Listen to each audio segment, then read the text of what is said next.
a gente vai ter 2 momentos durante a apresentação para poder falar sobre as dúvidas, tá bom? Então, vamos lá. Bom, antes de mais nada, vamos voltar um pouco no tempo.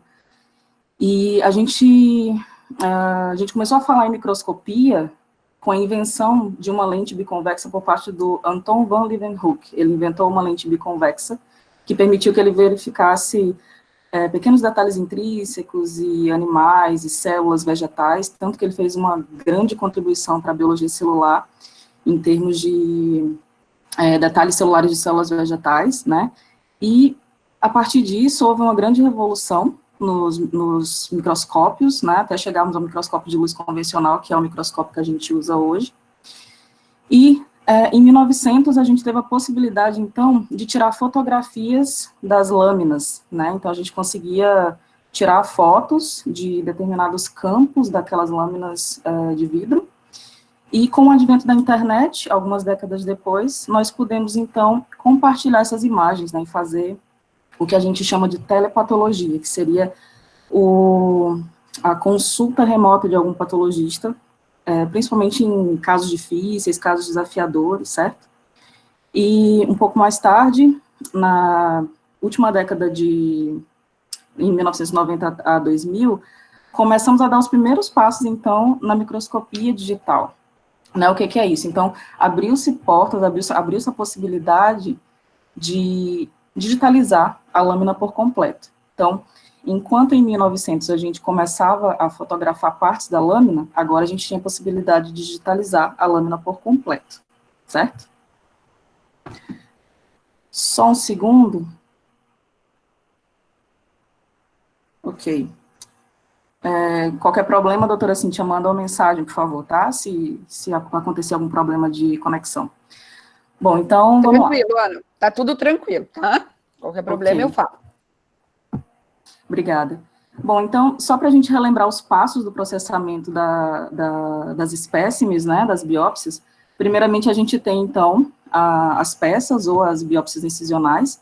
Elas são medidas, cortadas, colocadas dentro desses cassetes com pequenas perfurações, e são, então, processadas dentro dessa máquina, durante 16 horas, mais ou menos, dura esse processamento histológico.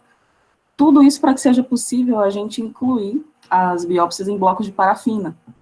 E assim a gente consegue cortar em fitas muito finas, posicioná-las na lâmina, corar, e assim a gente consegue observar a partir de um microscópio de luz convencional.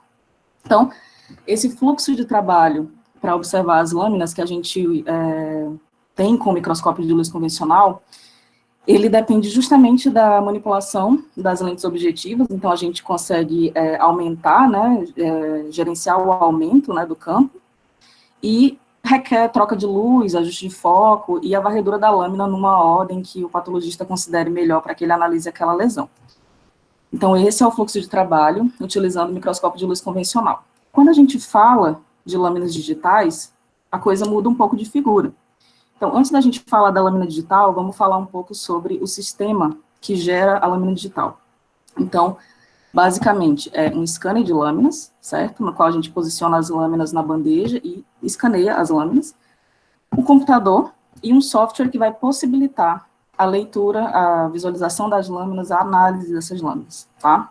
Então, como que funciona? Aqui dentro desse scanner a gente tem uma câmera super potente e ela basicamente tira milhares de fotos da lâmina em todos os aumentos possíveis, e ela constrói uma imagem a partir dessas milhares de fotos. Por isso que a gente chama a lâmina digitalizada de whole slide image. E por que isso acontece? Para que a gente possa ter, então, a possibilidade de fazer aumento na lâmina digital, né? Então, a lâmina digital, o processo de análise da lâmina digital, ele tem que ser muito parecido com o processo do microscópio convencional. Então, a gente tem que ter a possibilidade de aumentar, de dar zoom, e de verificar aquelas estruturas menores com maiores detalhes, tá? Então, uma das diferenças é justamente a seguinte: enquanto que no microscópio de luz convencional a gente chega a ter um aumento de até 100 vezes nas lentes objetivas, os scanners, eles conseguem nos fornecer um aumento de até 20 vezes, a maioria deles, ou até 40, né, a grande maioria dos disponíveis no mercado. Já existem scanners que eles conseguem nos fornecer um aumento de 100, né, com maiores detalhes, mas a maioria deles é 20 e 40, né. Então, esse é um ponto que eu quero que vocês tenham em mente. O segundo ponto é que as lâminas digitais, elas são muito fáceis de manusear. Então, se eu estiver utilizando um tablet e eu puder fazer o toque na tela e aumentar, eu consigo manusear muito facilmente as lâminas digitais. Além disso, existe também uma outra característica da lâmina digital, que é a visão ampla da lâmina. Então, quando a gente abre um arquivo, uma lâmina digitalizada, é isso que a gente vê. A gente observa, então, a lâmina na sua complexidade, não importa o tamanho da biópsia, se ela coube na lâmina, ela vai caber na imagem, certo? Então, consigo ver todas as estruturas, a associação com o epitélio, tudo, né? Consigo ter uma visão muito ampla da lesão. Enquanto que, lá no microscópio de luz convencional, às vezes, quando eu coloco no menor aumento, na visão mais ampla, a maior amplitude que eu consigo seria essa, tá? Então, isso requer que eu faça a varredura da lesão para poder entender a complexidade, para poder avaliar a lesão de uma forma mais global, tá? Então, apesar disso, né, de ela ter essa amplitude, de ela me permitir de verificar a lesão na sua amplitude total, como eu havia falado, a magnificação é um pouco reduzida, né? Então, essa imagem, essa Whole Slide Image, ela foi gerada com o scanner que a gente tem lá na Faculdade de Odontologia de Piracicaba, e o nosso scanner chega até um aumento de 20 vezes, né? Então, ele perde um pouco para o microscópio de luz convencional nesse sentido, porque eu não conseguiria, por exemplo, ver com detalhes mitoses ou outras estruturas que requerem um aumento um pouco maior, tá? Então, vamos falar um pouco das aplicações da patologia digital. A primeira aplicação, e a que mais forneceu popularidade para a patologia digital, foi a educação e pesquisa. Então, eu deixo essas duas sugestões, esses dois papers. O primeiro, a doutora Carla aplicou um questionário de percepção nos alunos na faculdade, na Federal de Pernambuco.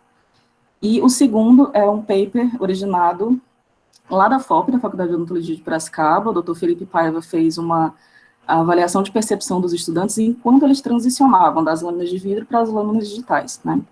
E nos dois estudos, a gente consegue perceber que os alunos achavam bem mais fácil de manipular as lâminas digitais. Inclusive, eles até diziam que tinha uma melhor definição, a imagem, e eles disseram que aprenderam num tempo mais curto, né? Então, conseguiu identificar as estruturas com mais facilidade. É uma tecnologia que é motivadora para o ensino, e, além disso, eles consideravam que seria até superior para o aprendizado, né? Se comparado com o microscópio de luz convencional. Então, atualmente, lá na Faculdade de Odontologia de Piracicaba, o ensino da patologia é feito dessa forma. A gente tem uma plataforma, né, na qual são hospedadas os casos clínicos, com as lâminas e com as imagens clínicas. E, além disso, é disponibilizado também um artigo, né, no qual o aluno pode ter acesso à teoria da doença, da lesão em si. E, sem dúvidas, é muito fácil para o aluno aprender patologia dessa forma, né? O aluno pode acessar facilmente a plataforma, ele pode acessar a hora que ele quiser, ele não fica sujeito aos horários de laboratório, não precisa necessariamente ter um local, um local físico com microscópios para todos os alunos da turma, né? Existe também uma consistência no treinamento. Então, se eu tenho um set de lâminas digitais que fica disponível para treinar várias turmas, né, com o passar do tempo, todos aqueles alunos, eles saem padronizados, né, então eles saem aprendendo exatamente a mesma base, né, de patologia. Além disso, pessoal, vocês vão terminar a faculdade e nem todos vocês vão ser patologistas, então, digamos que não é necessário que todos vocês aprendam a manusear o microscópio, então, as lâminas digitais, nesse sentido, seriam a solução perfeita. Uma outra aplicação seria o arquivo digital. Pensem comigo, a gente tem salas enormes de arquivos com gaveteiros cheios de lâminas, né? E, às vezes, para fazer uma pesquisa ou para rever um caso, a gente precisa acessar aquelas lâminas. E, muitas vezes, se forem lâminas muito antigas, a coloração está desbotada, às vezes a gente acaba quebrando a lâmina, então, se a gente consegue digitalizar o arquivo, a gente tem uma perpetuidade das lâminas, não sei se eu posso falar essa palavra, mas a lâmina se torna perpétua, né? Ela se torna infinita. Então, qual o obstáculo diante disso? Seria justamente a necessidade de ter servidores de internet muito potentes e nuvens capazes de agregar todo esse material. As lâminas digitalizadas, elas são arquivos muito pesados. Então, isso seria um fator a se considerar, né? O custo de manter um arquivo digital. E a terceira aplicação seria justamente o diagnóstico, e é por isso que eu vim hoje dar essa aula para vocês. E, basicamente, nós começamos da mesma forma que nós começamos a divulgar as fotos, né, em 1900. Lembra quando a gente começou a falar sobre fotomicrografias? Então, basicamente, começa com a telepatologia. Eu preciso consultar um colega e é muito melhor se eu conseguir mandar a lâmina inteira para ele. Há alguns anos atrás, a gente realmente mandava a lâmina, mandava o bloco por correio, enfim. Mas isso se torna um pouco inviável às vezes, né? Então, por exemplo, se eu quiser mandar uma lâmina digital para um colega aqui na Inglaterra, do Brasil, facilmente hoje eu posso fazer isso, crio um link no Google Drive, coloco a lâmina lá e envio o link para o colega. Então, para consulta, para interconsulta de casos difíceis, é sensacional a aplicação da patologia digital. Claro, a gente ainda tira fotos, né, fotomicrografias com fotomicroscópio, mas só em casos em que a gente precisa realmente de detalhes mais precisos, né? É muito melhor se a gente consegue compartilhar a lâmina inteira para que o patologista consiga ter uma noção total de como que é a lesão. Então, essa é uma das aplicações mais difundidas hoje em dia para diagnóstico interconsulta. Eu coloquei conferências digitais aqui, porque eu acho importante a gente trazer isso ao conhecimento. Nós temos, então, a Reunião Brasileira de Patologia Oral Digital, por exemplo, né? Funciona basicamente da seguinte forma: nós recebemos casos de vários lugares do país, alguns lugares de outros países também, de colegas, de parceiros. Nós escaneamos essas lâminas, em torno de 60 casos ou mais, e a gente gera um link, e disponibilizamos esse link para que as pessoas que estarão nesse dia na reunião possam estudar os casos e discutir presencialmente cada caso. Então, assim, a gente normalmente discute casos de uma complexidade muito alta, casos raros, casos realmente desafiadores. E essas conferências digitais, elas são a maior prova de que a gente consegue, sim, dar o diagnóstico a partir da lâmina digital. Então, o exercício diagnóstico é incrível a partir dessas conferências digitais, né? E tudo isso graças à microscopia digital. Isso não seria possível se a gente não tivesse esse advento da tecnologia hoje. E a terceira aplicação é justamente o diagnóstico digital primário, que seria, então, o diagnóstico da lesão a partir apenas da lâmina digital, sem utilizar o microscópio. Então, como eu havia dito, as conferências digitais já são uma prova, né, de que a gente consegue fazer essa aplicação. Então, eu trouxe uma lâmina como exemplo para vocês. Vocês conseguem observar, então, não sei se dá para ver quando eu aponto com a seta. Vocês conseguem observar? Então, a gente verifica aqui que o epitélio está praticamente invadindo o conjuntivo, né? Algumas ilhas epiteliais malignas estão invadindo o conjuntivo. Dá para ver sim, eu tá? tenho alguma... Dá para ver, né? Ótimo, perfeito. Então, a gente consegue observar o tecido epitelial tentando invadir o conjuntivo, um certo grau de inflamação aqui no conjuntivo, certo? Então, assim, claramente, esse é um print de uma lâmina digital, tá, pessoal? Então, assim, claramente a gente consegue observar e diagnosticar a lesão, a gente consegue olhar e falar que é um SEC, é um carcinoma espinocelular, né? E sem muita dificuldade, certo? Algumas lesões não são tão fáceis assim. Então, aqui nessa lâmina eu quero que vocês prestem atenção no seguinte: a gente tem uma lesão que apresenta um grau de elastose solar, né? A gente tem uma capa de queratina aqui em cima, provavelmente se trata de uma lesão branca e provavelmente em lábio, certo? Devido à elastose solar. E não fica muito claro se a gente consegue, eu não consigo afirmar com total certeza de que isso é uma ilha epitelial invadindo o conjuntivo, né? Esse tipo de lesão se torna muito desafiador, e essas lesões pré-malignas, dependendo do grau de displasia delas, elas podem gerar conflito, né, no diagnóstico, e isso vai interferir totalmente no tratamento e no prognóstico do paciente. Então, é um exemplo de lesão que gera muita dificuldade diagnóstica. Essa outra, mais ainda, é um outro exemplo de uma lesão pré-maligna, né?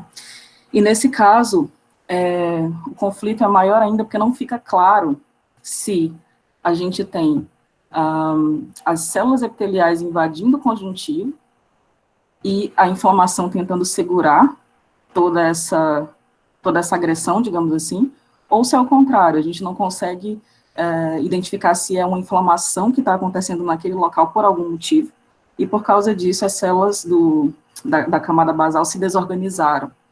Então, essa dúvida diagnóstica é muito presente e consegue atormentar até patologistas muito experientes, né? Então, são lesões difíceis, são lesões desafiadoras, e a dificuldade intrínseca do caso é o que leva às dúvidas do patologista, não a tecnologia ou a qualidade da imagem em si. Poderia ser melhor, não estou dizendo que não poderia ser melhor. A resolução dessa imagem, particularmente, poderia ser bem melhor. Mas o que eu quero que vocês entendam é justamente esse conceito de que existem lesões difíceis que geram dificuldade, mesmo se elas forem analisadas na lâmina de vidro, ok? Bom, então, nessas lesões que geram essa dificuldade muito grande, a gente precisa, às vezes, do advento da imunistoquímica, certo? Então, eu trouxe um exemplo aqui de carcinoma ameloblástico, né? Esse caso, a gente consegue ver perfeitamente o componente carcinomatoso da lesão, né? E aqui seria a foto da mesma região da lâmina, o aumento está um pouco diferente, tá? Mas a gente consegue ver a marcação de Ki67, que seria um marcador de proliferação celular. Então, a regra é, quanto mais forte, quanto maior a marcação, né, mais difusa a marcação nuclear de Ki67, mais agressivo é o comportamento da lesão, a lesão é considerada maligna, né? E nesse caso, especificamente nos casos de carcinomas ameloblásticos, o Ki67 é útil para diferenciar ameloblastomas e carcinomas ameloblásticos que não têm o componente epitelial o componente carcinomatoso, perdão, tão evidente assim. Por exemplo, esta lâmina é uma lâmina de carcinoma ameloblástico também. Infelizmente eu não tenho o HI dessa lesão, me desculpem, mas o que eu quero que vocês observem é que a gente vê claramente, mesmo na coloração de imunistoquímica, que ela não tem um componente carcinomatoso, né? E essa lesão especificamente, ela tinha áreas nas quais o Ki67 era um pouco mais elevado. E às vezes a gente não consegue ter essa noção analisando só o HI. Então a gente precisa solicitar uma imunistoquímica para poder tirar a dúvida, né? E como vocês devem saber, carcinomas ameloblásticos, eles precisam ter acima de 10% a marcação de Ki67. Aí você me pergunta, nossa, mas como eu vou saber se isso é acima de 10%? Você vai ter que contar, né? E imagine, então, você contar todos esses núcleos marcados. São muitos, né? Mas não só isso, eles não têm a definição muito... você não consegue identificar onde termina e onde acaba um núcleo, então é muito difícil, às vezes, você contar exatamente quantos núcleos tem aqui, né, nesse aglomerado.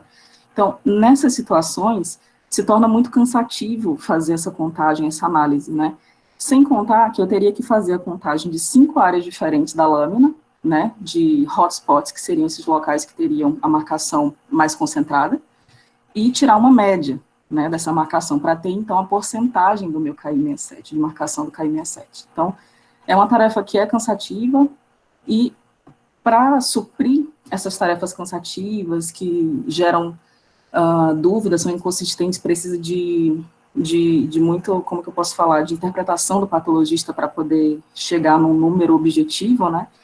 Para suprir essa necessidade, a gente tem, então, os sistemas CAD, que são os Computer Aided Diagnosis System. Nada mais são do que sistemas que nos ajudam quantificando certos aspectos que a gente precisa avaliar na lâmina, tá? Então, basicamente, se eu quero contar a quantidade de núcleos, um sistema CAD me ajuda a contar os núcleos positivos, os núcleos negativos.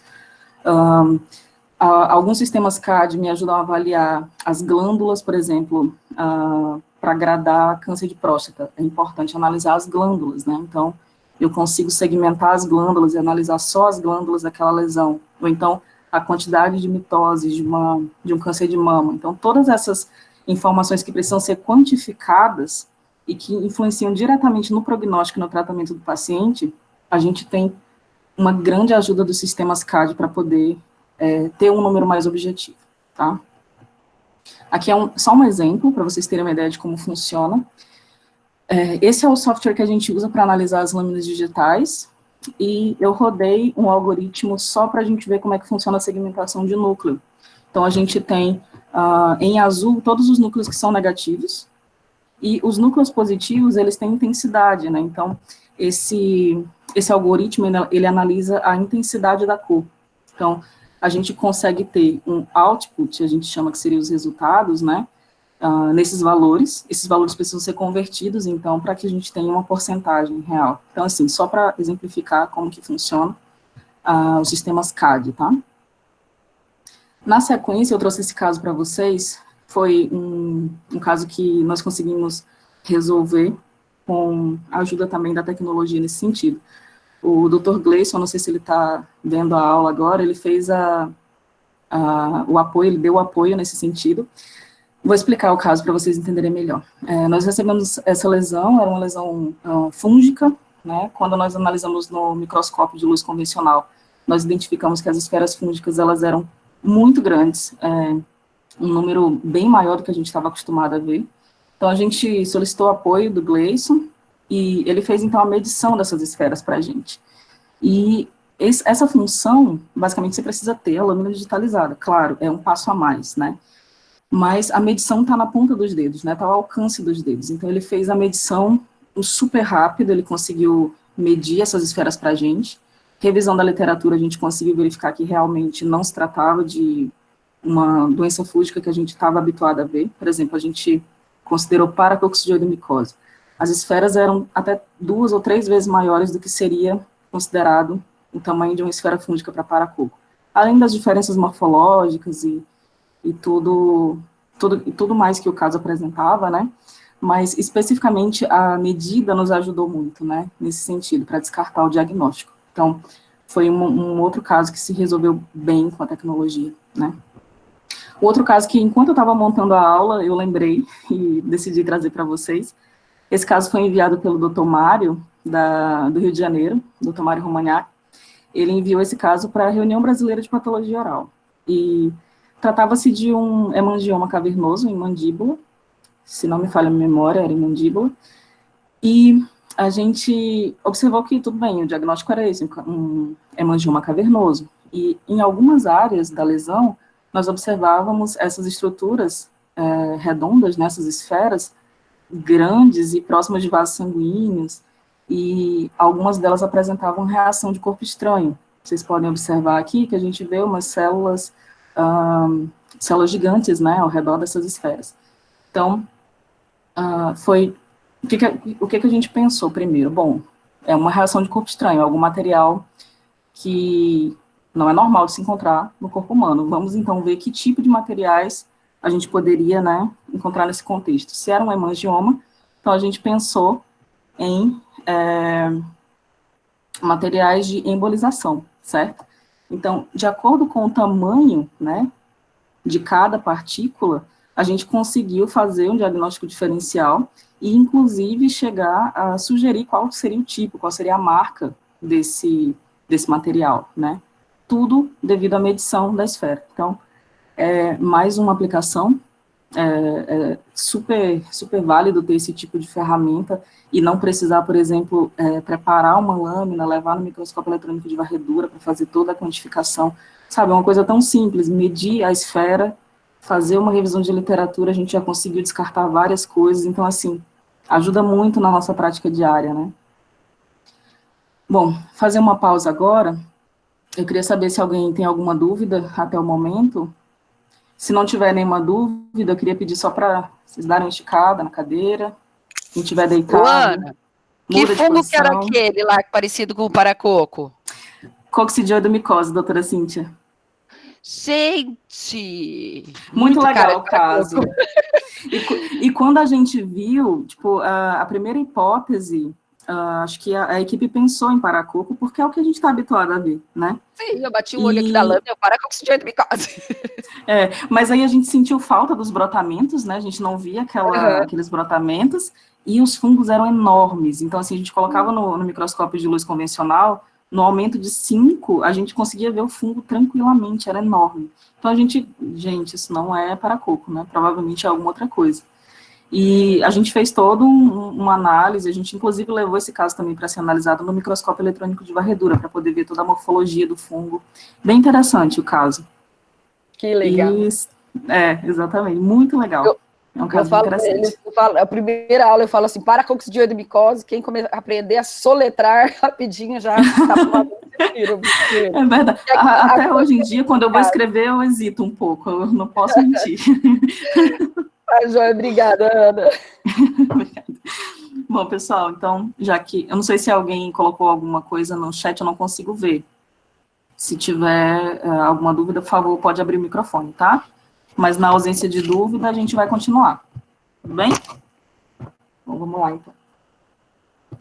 Então, existe um problema intrínseco dessa questão das lâminas digitalizadas, né? A gente usa elas para dar diagnóstico, para fazer interconsulta, só que os sistemas que eu digo sempre são computador e scanner, tá, pessoal?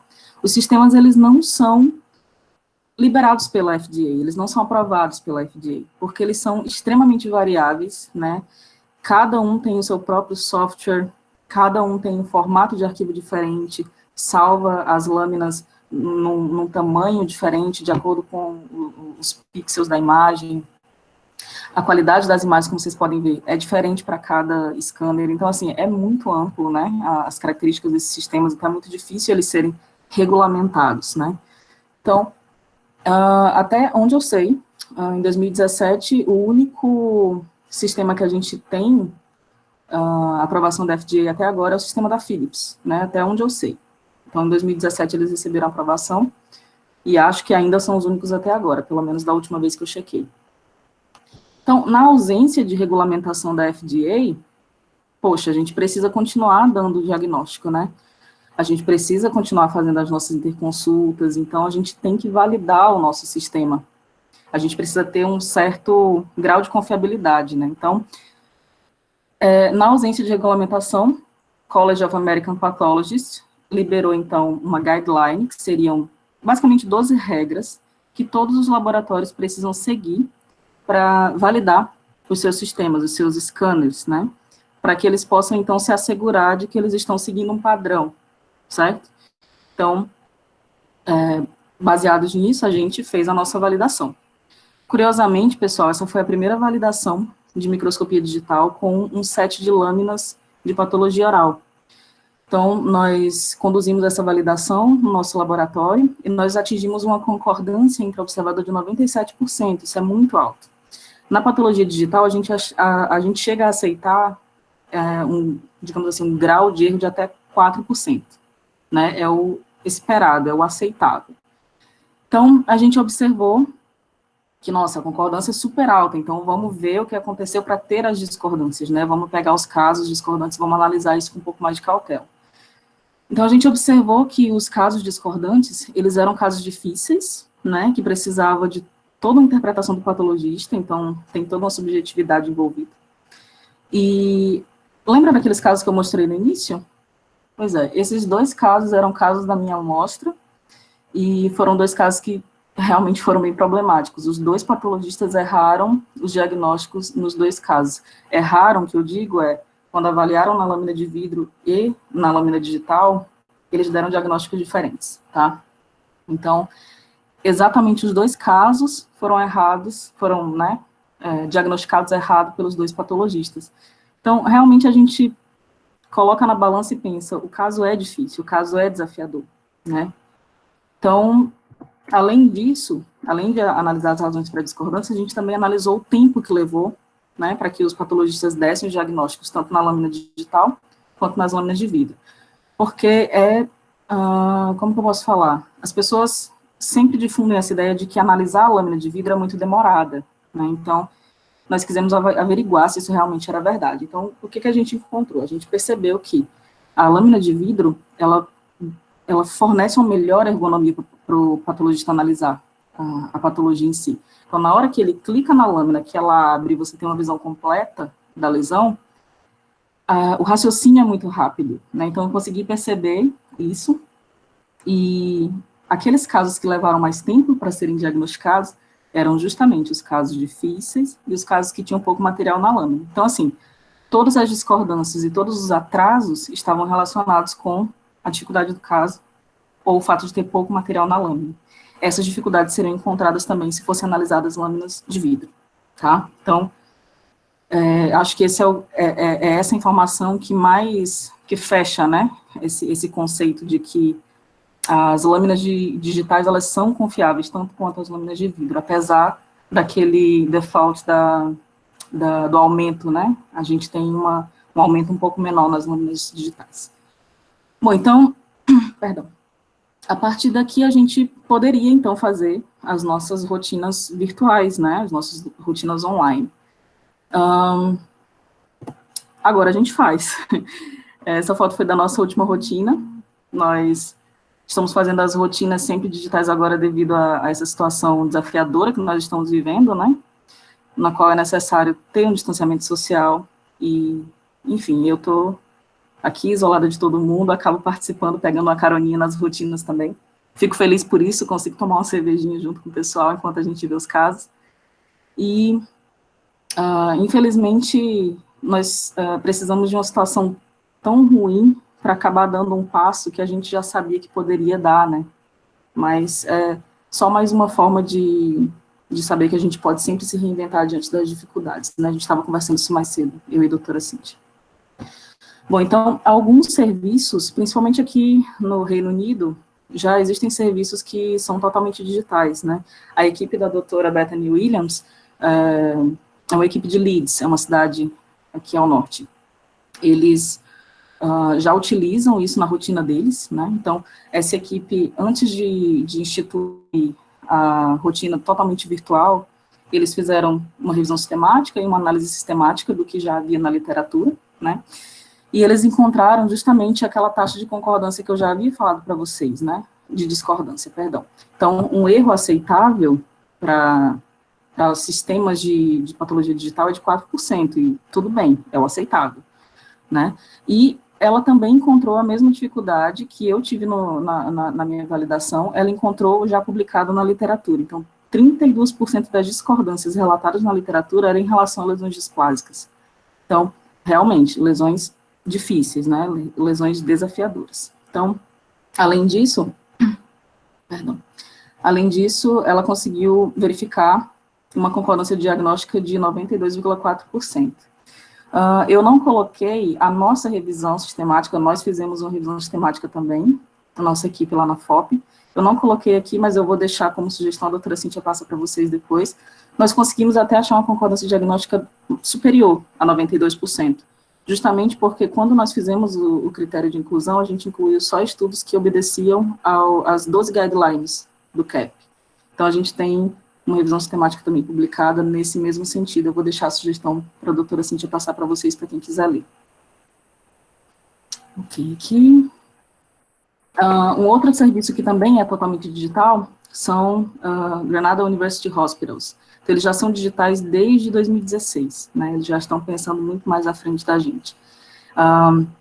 Eles apontaram uma coisa muito importante, né? É necessário ter um controle de qualidade, porque a qualidade da lâmina digital, ela é totalmente dependente da qualidade da lâmina de vidro. E eles disseram, inclusive, que os problemas de foco são incomuns, então, provavelmente, a qualidade das lâminas de vidro deles são sensacionais, né?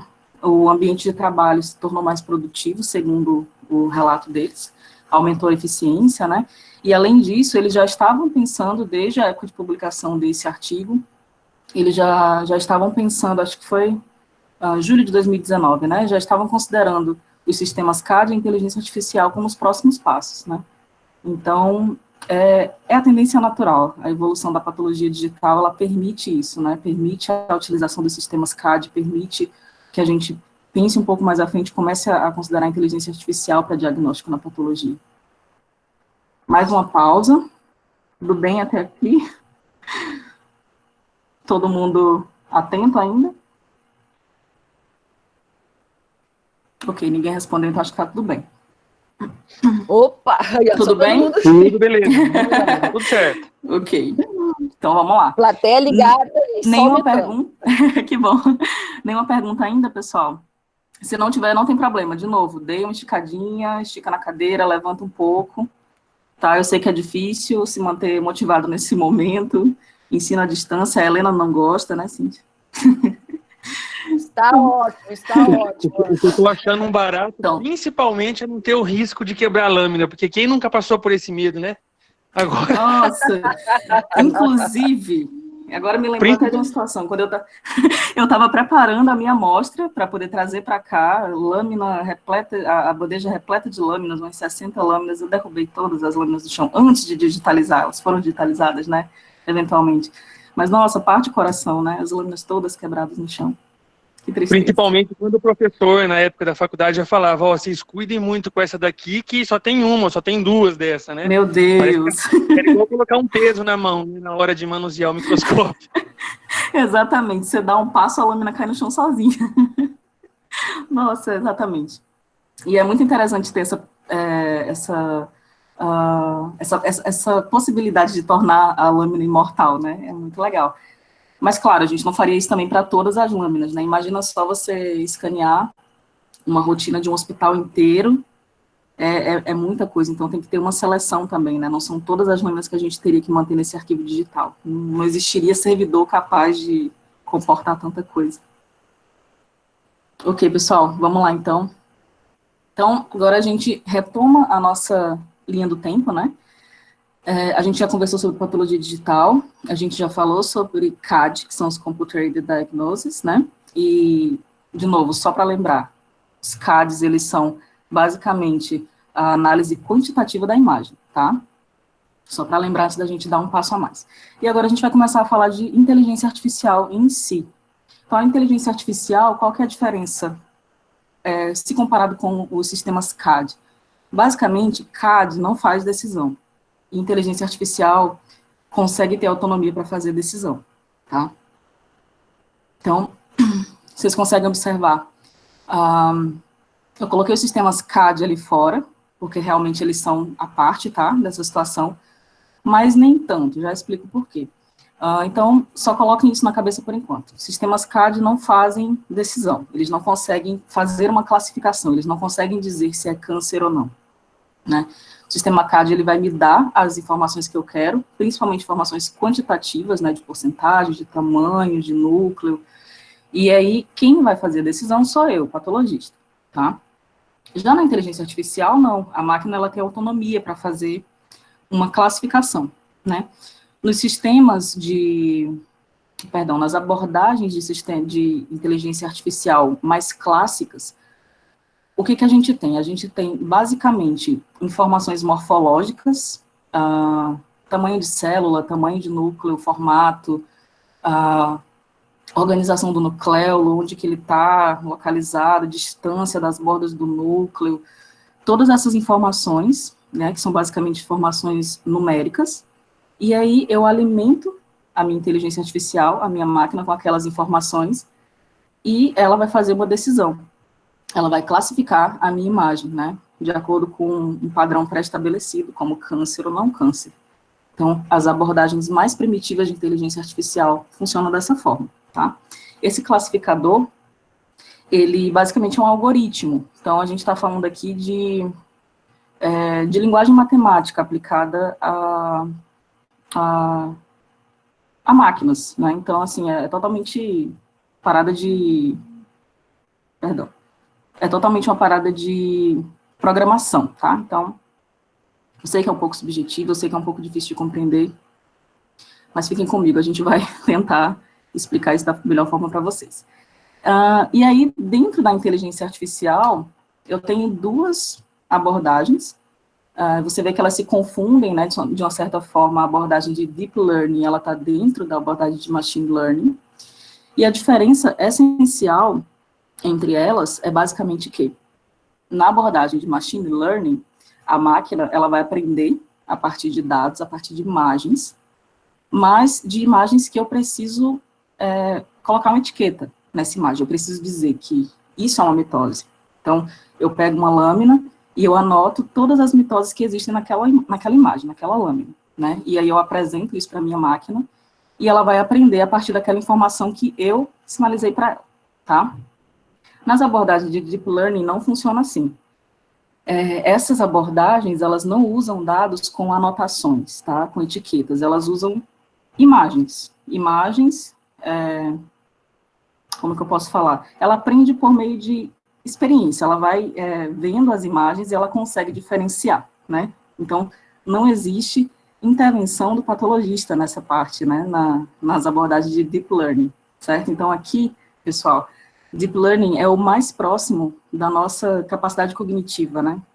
Do nosso desenvolvimento como patologistas. Então, a gente consegue fazer todo um raciocínio para fazer o diagnóstico, e a Deep Learning é a que mais se aproxima desse raciocínio que a gente faz, tá? As duas abordagens, Machine Learning e Deep Learning, se utilizam de redes neurais artificiais. A diferença é que, em Deep Learning, as redes neurais, elas são mais complexas, tá? Já vamos ver um pouco mais sobre isso. Esse diagrama, ele não existe por aí, tá? Foi um diagrama que eu mesma fiz, porque se você procurar na internet, os conceitos se misturam muito, não existia nenhuma imagem que pudesse representar bem tanto a divisão quanto a relação dessas abordagens. Então, fica essa imagem aqui. Eu espero que vocês tenham entendido. Se não tiverem entendido, a gente vai falar sobre isso mais à frente e acho que vai ficar um pouco claro, tá? Bom, então, só para relembrar, né, de novo, a diferença de Machine Learning e Deep Learning, que é uma coisa que confunde tanta gente. Basicamente, em Machine Learning, a gente tem um patologista que faz as anotações. O patologista vai definir aonde começa e aonde termina o epitélio, né, para separar o epitélio do conjuntivo. Ou o patologista vai anotar aonde existem as áreas tumorais, tá? Então, existe essa extração de características que é feita pelo patologista, tá bom? E as redes neurais fazem a classificação da patologia, e elas conseguem me dizer se é câncer ou se não é câncer, tá? Em Deep Learning, a gente tem camadas extras nas redes neurais, e essas camadas, elas fazem a extração das características, sem a interferência do patologista. Então, é um nível de futurismo muito, né, impressionante. E, além de conseguir classificar, por exemplo, em câncer e não câncer, as redes neurais Deep Learning, elas conseguem classificar o grau do câncer. Então, se eu tiver câncer de próstata, eu consigo dizer se é câncer ou se não é câncer. E aquelas lesões que são câncer, eu consigo gradar, eu consigo dizer qual é o grau de Gleason, né, para câncer de próstata, por exemplo. Então, essa é basicamente a diferença entre as duas. Então, a gente está falando tanto de rede neural, o que seria rede neural, né? Basicamente, gente, a rede neural, ela imita os nossos neurônios, tá? Então, ela tem uma estrutura que tenta imitar o processo digamos assim, das nossas sinapses, certo? Então, a gente tem uma camada de input, que seria a camada que recebe as informações. Nós temos uma camada escondida, que é a hiding layer. Nessa camada que a mágica acontece. E nós temos uma camada output layer, que seria a saída, né? Basicamente é aqui que rola a classificação. A gente está vendo uma representação gráfica da coisa, e essa é a representação matemática da coisa. Então, é tudo código de computador, é tudo algoritmo, nossa, assim, foge da nossa compreensão, né? Como patologistas.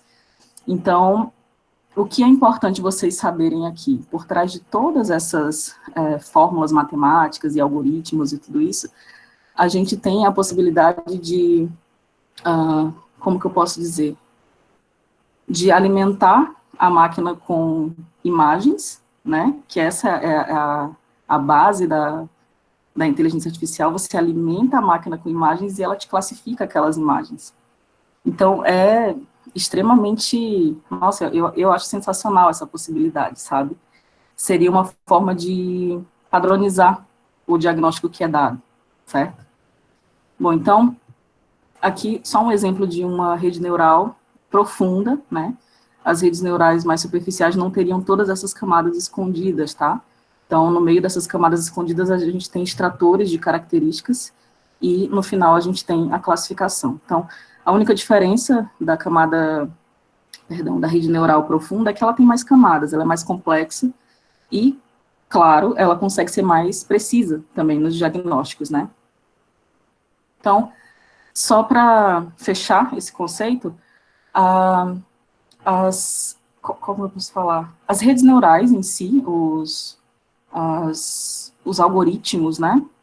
Eles são classificados como black box na patologia, porque uma vez que você alimenta aquele algoritmo, você não sabe o que acontece ali dentro, né? Então, você perde o controle do que acontece ali nas camadas internas do algoritmo, você só consegue ter acesso ao output. Então, a gente chama isso de caixa preta, né, na patologia. E como isso funciona na prática? Bom, vocês podem observar aqui, a gente tem as lâminas digitalizadas, né, e aqui, como vocês podem ver, é uma anotação. A gente, normalmente, o patologista participa dessa fase, né, ele faz a anotação da área onde tem o tumor. Essa lâmina digital, ela é, então, separada em vários pequenos patches, que seriam quadradinhos de imagens, né, e esses patches que têm tumor e os que não têm tumor, eles são misturados, são randomizados, e aí a rede neural é alimentada com isso, né. Dessa forma, ela é treinada a reconhecer o que é tumor e o que não é tumor, a partir da anotação feita pelo patologista. Isso aqui, basicamente, é o funcionamento da machine learning, certo? Então, essa é a fase de treinamento, né? Então, as redes neurais, elas precisam ser treinadas com uma grande quantidade de imagens. E, na sequência, depois que elas já foram treinadas, elas conseguem fazer a classificação da patologia. Então, uma vez que você alimenta a rede neural com uma lâmina, ela vai analisar a lâmina e ela vai dizer se é ou se não é tumor, tá? Então, não esqueçam disso. Existe uma fase de treinamento, né, para que a rede neural consiga entender o que é tumor e o que não é tumor. Por isso que é machine learning, tá bom? Bom, então, vamos ver um pouco agora do passo a passo. Eu vou passar aqui bem rápido, acho que vai ser mais para sedimentar as informações todas que a gente conversou. Bom, então, primeiro de tudo, é o escaneamento, né, a gente vai digitalizar a lâmina. Então, como eu havia conversado antes com vocês, eu tenho vários pequenos patches, né, nessa imagem, eu posso dividir essa imagem em vários pequenos quadradinhos, né, e fazer sequencialmente as anotações, né, onde existe o epitélio, onde o epitélio começa, onde ele termina. Então, tipo, eu preciso da lâmina digitalizada para isso. Então, na sequência, a gente tem um passo de pré-processamento, que seria justamente remover os artefatos. Às vezes, por mais que você tenha uma lâmina super bem feita, super bem corada, em algumas áreas, o tecido às vezes ficou um pouco mais grosso, e naquela região a gente perde o foco na hora que a gente vai escanear, ou às vezes a gente tem um artefato, nesse caso aqui era uma marca de caneta para indicar o local, às vezes uma dobra do tecido durante o processamento também. Então, esse passo de pré-processamento é para normalizar as imagens, tá? Então, a gente vai remover todos os artefatos, a gente vai normalizar a cor dessas biópsias também, dessas imagens, né, perdão, e isso é muito importante, porque para patologia, gente, tudo é cor, né? Então, a gente analisa o quão hipercromático é um núcleo. Então, assim, a cor importa muito nesse sentido, e da mesma forma importa para a rede neural, ela precisa conseguir diferenciar as cores de uma forma adequada. Então, todas as imagens, antes de serem alimentadas na rede neural para treiná-la, elas são normalizadas para ficarem mais ou menos no mesmo padrão. E o terceiro passo, que eu acho que é o mais curioso, é o aumento dos dados. Então, eu quero treinar uma rede neural e eu tenho 4 imagens, né? Vocês conseguem ver aqui as imagens. 4 imagens de mitoses, certo? Só que, como eu havia falado para vocês, a gente precisa de um número enorme de imagens para treinar uma rede neural. Eu não posso treinar uma rede neural com pouquíssimas imagens. Quando eu falo um número enorme, é mais de 2.000 imagens, não é pouca coisa, 2.000 ainda é pouco. Então, assim, um artifício que os pesquisadores fazem para treinar as redes neurais é justamente pegar uma imagem e fazer flips. A gente espelha a imagem, vira a imagem de cabeça para baixo, e dessa forma a gente aumenta amostra, digamos assim, né? A quantidade de imagens que serão usadas para treinar a rede neural. Então, o aumento de dados, ele é mais ou menos como se fosse sonho. Sabe quando você sonha com o rosto de uma pessoa que você acha que você nunca viu? Então, vocês já ouviram aquela história de que quando você sonha com a pessoa, na verdade, você já viu essa pessoa em algum lugar e o seu subconsciente gravou o rosto da pessoa?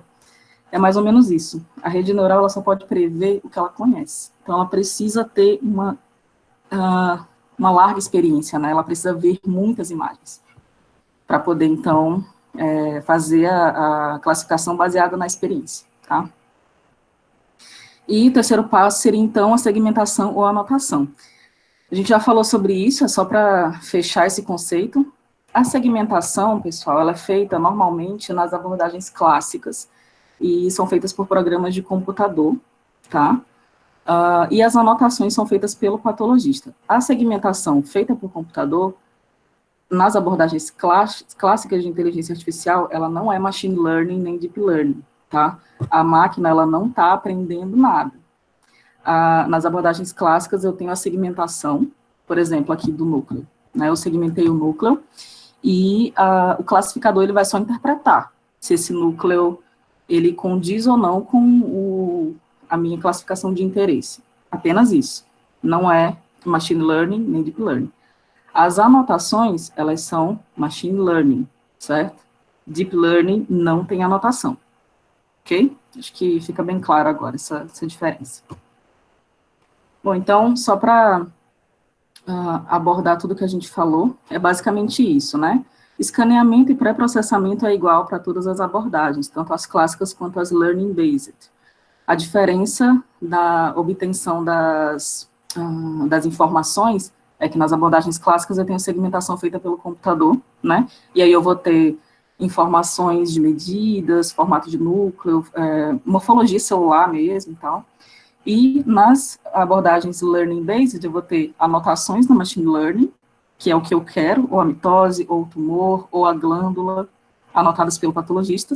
E na deep learning eu não vou ter anotação nenhuma. A rede neural vai interpretar sozinha, tá? Bom, então, acho que esse é o conceito que eu gostaria que vocês diferenciassem, tá? Quando vocês virem novamente algo sobre esse assunto, acho que é importante ter isso bem sedimentado na cabeça, essa divisão, certo?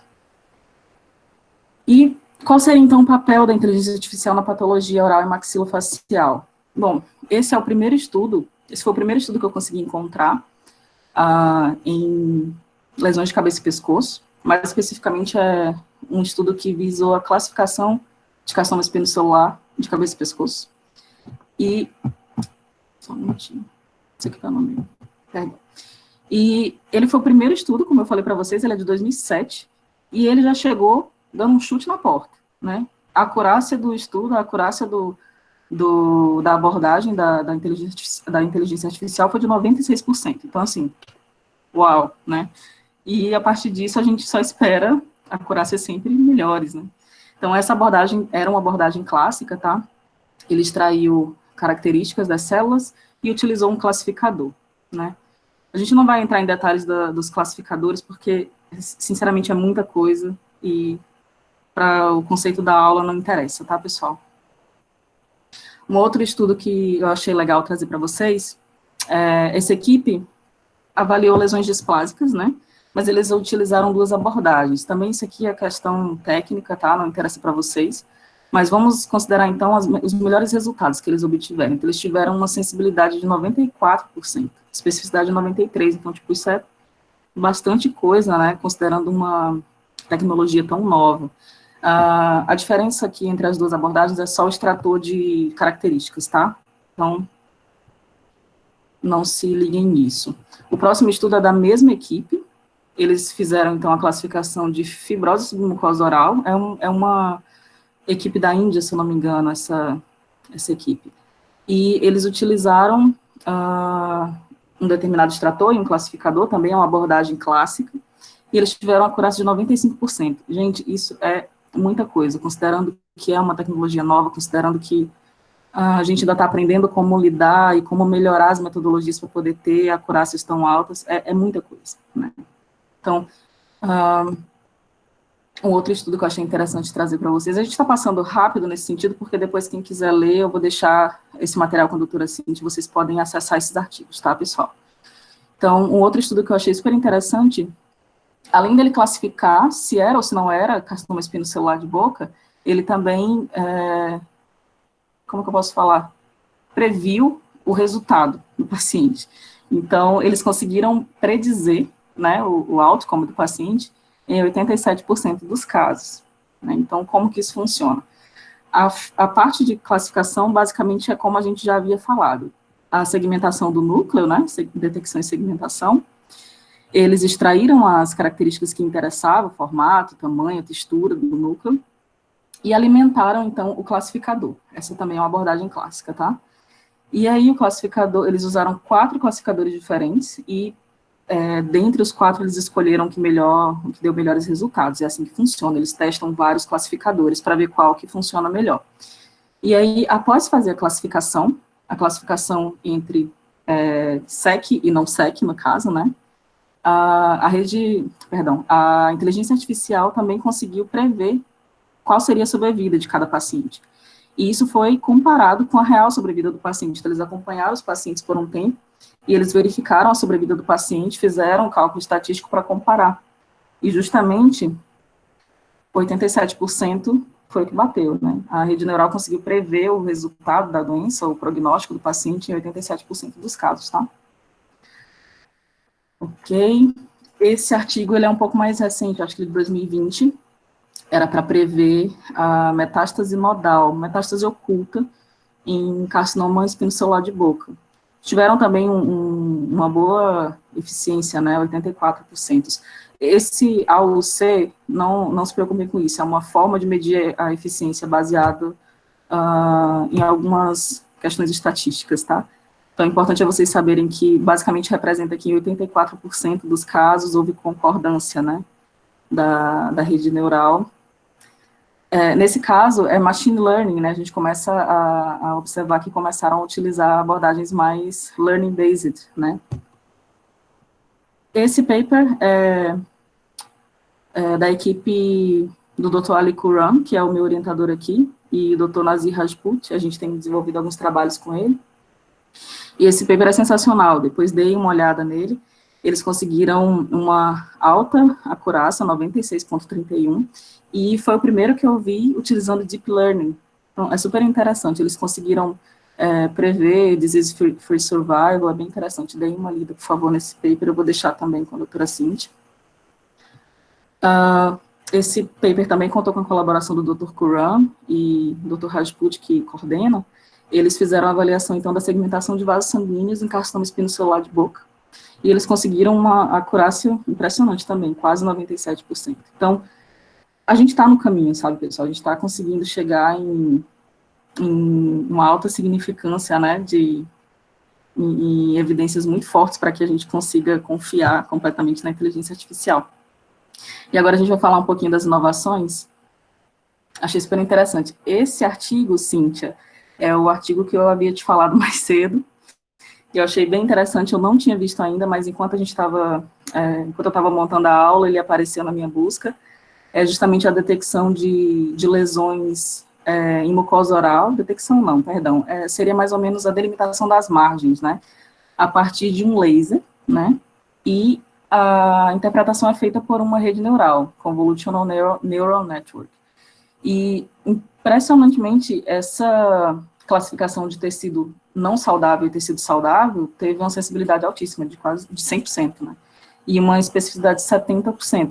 Isso significa o quê? Quando eu tenho uma sensibilidade de 100% e uma especificidade de 70%.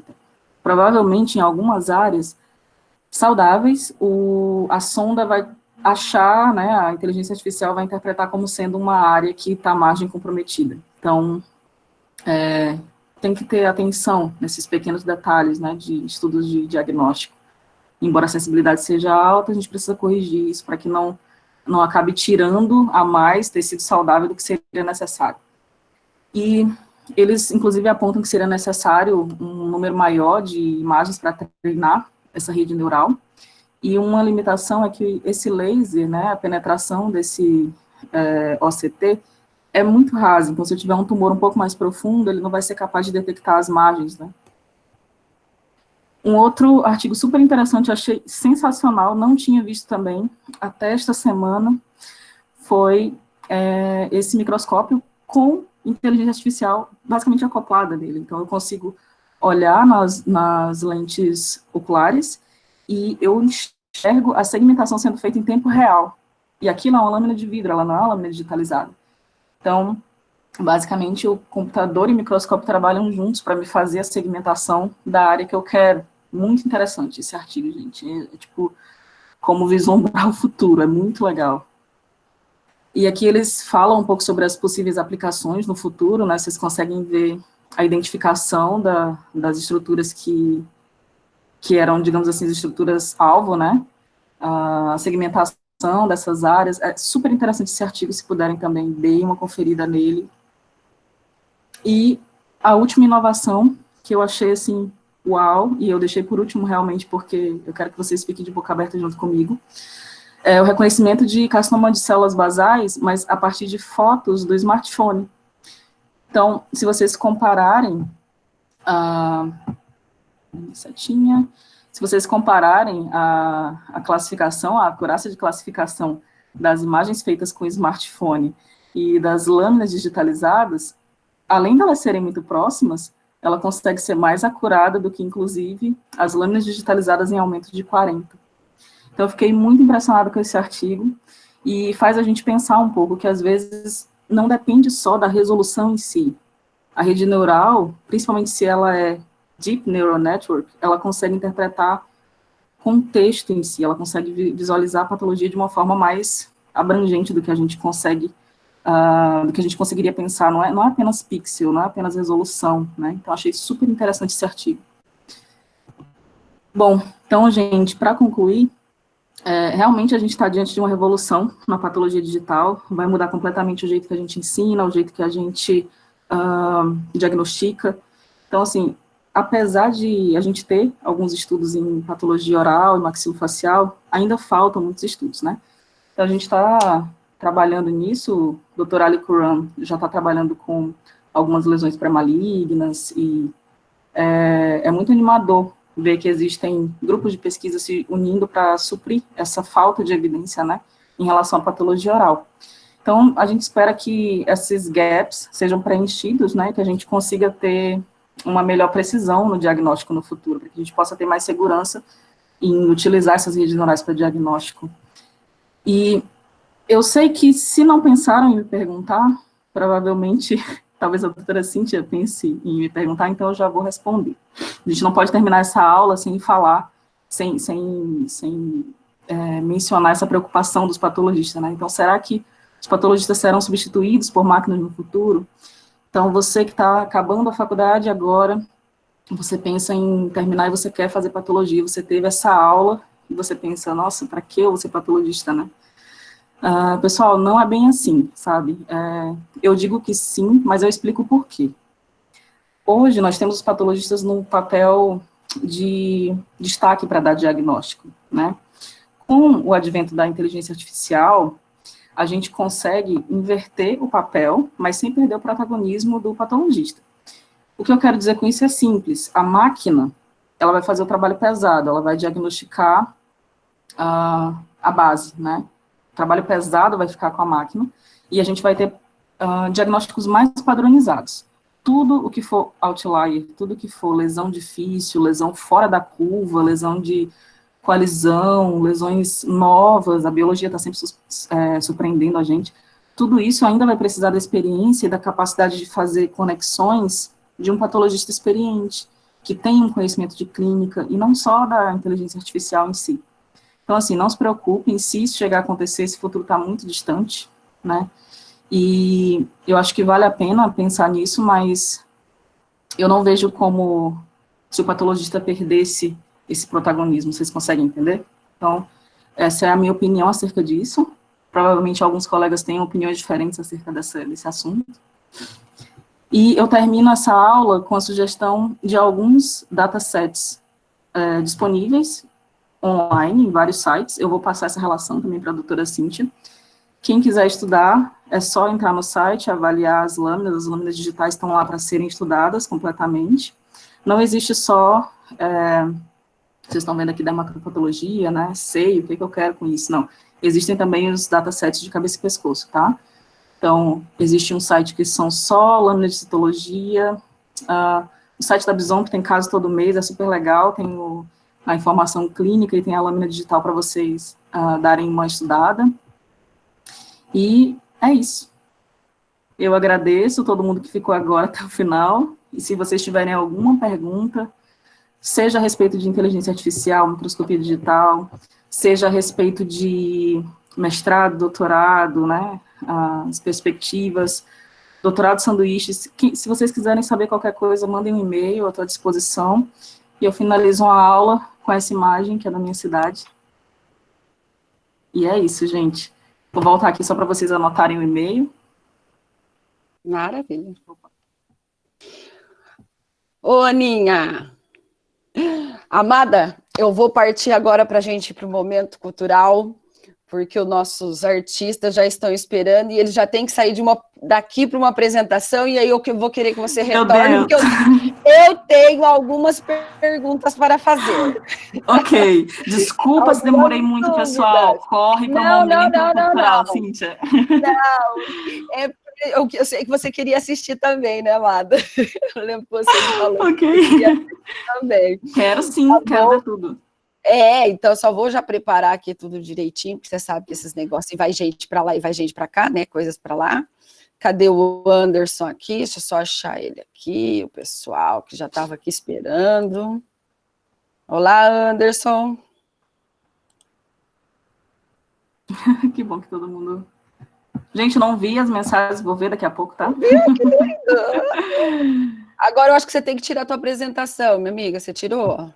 Eu acho que eu tirei. Aí, ó. Me diga se não estiver conseguindo, por favor. Não, acho que tá tudo certo. Acho que agora eles vão colocar. Anderson, tá liberado para vocês poderem... Cíntia, só uma dúvida. Continua a gravação? Só para te lembrar, não sei se pausa, se não pausa, beleza? Não, porque vai ser a parte cultural. Vamos tocar, né? Vamos gravar. Agora que é o melhor, gente. Eu preferi lembrar, não sei como é que estaria dividido, só por isso, beleza? Anderson, tá me ouvindo?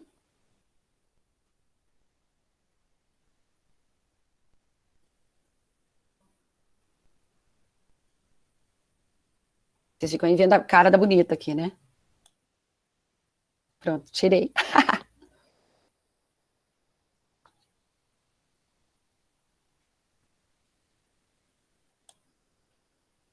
Peraí que eu vou pôr tela inteira aqui para eles. Para que vocês possam ver. Crede, tá centrifugando! Vou entrar ao vivo! Na aula, Lucicrede, vou entrar ao vivo! Tô entrando ao vivo, Lucicrede! Oi! Tá centrifugando! Bom, vamos lá, então. Vamos lá. Boa noite, professor! Boa noite. Escuta, por que vocês estão juntas? Somos amigas e vizinhas. Decidimos estudar juntas. Quer dizer, você que praticamente invadiu minha casa, né? Você que me chamou. Meninas. Eu não, você que se convidou. Ah, então tô indo embora. Meninas. Pode ir. Chega! Desculpa. É isso. Vamos manter a compostura. Isso lá são modos de participar de uma aula online com o hífen. Hein? Vamos começar nossa aula de hoje, que será a continuação da de semana passada. Conjugação de verbos. Ai, de novo! Eu espero que vocês tenham feito as atividades que eu enviei antes, pois eu estarei postando mais alguma coisa essa semana para nossa provinha. Mas, professor, a gente já terminou as atividades, só que a gente não tá dando conta. Quando a gente pensa que acabou todos os trabalhos, você e outros professores passam mais 10, a gente não aguenta mais! a ver com isso? Que é isso, gente? Se continuarem assim reclamando, não vai dar em nada. Bom, continuando a nossa aula da semana passada. Peraí. Hoje conjugaremos mais alguns verbos, mas antes, para relembrarmos, temos quem? O verbo. Porque o verbo nada mais é do que uma palavra que representa o passado nas orações, certo? Certo. Não! Errado. Esse foi só um teste para ver se vocês estavam prestando atenção. Ô, gente, verbo, representação, estado, processo, fenômeno de uma oração. Ô, meninas, concentrem-se, entenderam? Muito bem. Continuando, então, hoje vamos conjugar o verbo comer e dormir. E esse eu posso conjugar sozinha. Claro, é só isso que você sabe fazer. Olha quem fala. Chega, vamos começar. Vamos conjugar o verbo comer. Vamos lá. Eu como. Tu comes? Nós comemos. Vós comia? Não. Vós comeu? Não. Comeis. Vós comeis. Isso tá me dando uma fome. Acho que vou pegar algo pra comer. Traz pra mim. Não, senta aí. Vamos pular para o próximo verbo. Esse também é fácil. Tá travando. Tinha que ser essa sua internet ruim, hein? Tá, mas essa agora. Billy, fica quieto. Estão conseguindo me ouvir para terminarmos os verbos de hoje? Billy! O verbo dormir, então. Billy, cala a boca! Tá, tudo bem, tá? Conte na... Faça as atividades. Eu não aguento mais. Desligou? Desligou.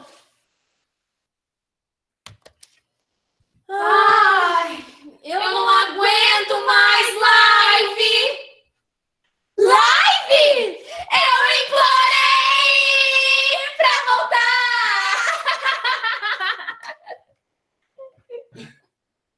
Muito bem, acabamos, muito bom. Anderson, está dando para ouvir aqui? Cíntia, está nos ouvindo? Cíntia e toda a galerinha aí? Acho que sim, né? Sim, ó. A gente Parabéns, aqui. Meu nome é Luiz Fernando, sou coordenador de arte e cultura aqui da Unipar e sou professor de teatro aqui também na universidade, de Moarama Sede. Essa é a atriz Fernanda Sandri, essa é a atriz Larissa Cirqueira, são alunas do grupo de teatro da Unipar. A Fernanda é aluna da Unipar, também bolsista do projeto PIBIA. Quero, em nome da Diretoria de Comunicação e Divulgação da Unipar, agradecer o convite à professora Cíntia para fazer essa apresentação e também parabenizar você, Cíntia, e toda a coordenação por dar espaço para a arte e cultura, mesmo que não fôssemos, né? Mesmo que não fosse a gente. Eu acho que qualquer tipo de manifestação cultural, e eu sei que você vai ter praticamente todos os dias aí dessa semana incrível que você está tendo concurso, é bem-vinda. Então, nós, como estudantes de arte e de cultura, nós agradecemos muito o espaço que você nos dá. E, é claro que isso aqui tudo foi uma fantasia, embora algumas coisas aqui vocês tenham se identificado, tanto os professores quanto os alunos, mas, de qualquer forma, foi mais uma ficção para vocês, para a gente dar uma respirada nesse momento que nós estamos completamente fisgados pela tecnologia, pela online. Fazer teatro dessa forma é uma forma muito inusitada. Isso não é teatro, porque teatro ele requer troca de energia, a gente precisa olhar vocês, eu estou olhando para um buraquinho de uma câmera aqui, e eu acredito que vocês, professores, convenhamos, né? A gente também gosta da troca de energia, essa câmera, né? Tô falando para a câmera errada desde o começo. A gente gosta de trocar energia, no teatro não é diferente. Nós obedecemos aqui as regras de distância, nós estamos quase pertinhos, mas estamos nos obedecendo, o álcool em gel. Mas, de qualquer forma, valeu muito a pena essa experiência para a gente, de participar de uma aula ao vivo, e levar arte e cultura para vocês. Eu espero que vocês tenham gostado, tá bom? Nós temos o Instagram do Pitoresco, @pitoresco. É Pitoresco Grupo de Teatro Unipar. Tá? Se vocês pesquisarem lá no Instagram, vocês vão achar, tá bom? Cíntia, quer falar alguma coisa? Parabéns pela palestra, nós estávamos acompanhando ao vivo. A gente boiou em muita coisa, porque a gente não compreende, né? Mas é uma visão intelectual dessa indústria 4.0 que a gente está incrível. Parabéns à professora que está no Reino Unido também. Será que a gente vai ouvir a Cíntia? A gente vai ouvir a Cíntia, Anderson?